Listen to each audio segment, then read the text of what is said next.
எதிர்ப்புகளை எதிர்கொள்ள பயந்து தீமை எதிர்க்க முன் வருவதில்லை.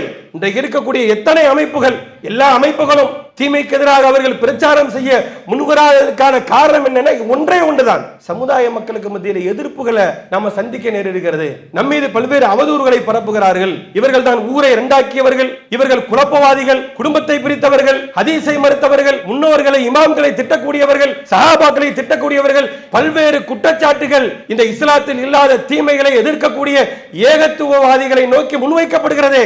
அவ்வளவு பழிச்சொல்களை நாம் சுமக்க வேண்டுமா, அல்லது 4 பேரோட ஒருவர் நல்லவர் என்ற பெயரை நாம் பெற வேண்டுமா என்றவர்கள் பார்த்து தீமை எதிர்க்க முன் வரலங்க. திருமறை குர்ஆன் வன்மையாக கண்டிக்கிறது. அல்லாஹ் குர்ஆன்ல சொல்றான், தஆவனு அலல் பிர்ரி வத்தக்வா, நீங்க நன்மையான இறையச்சம் போன்ற காரியத்தில் ஒருவருக்கொருவர் உதவி செய்யுங்கள். வலா தஆவனு அலல் இஸ்மி வல் உத்வான், பாவமான வரம்பு மீறிய செயலுக்கு யாரும் யாருக்கும் உதவாதீர்கள். தீமையை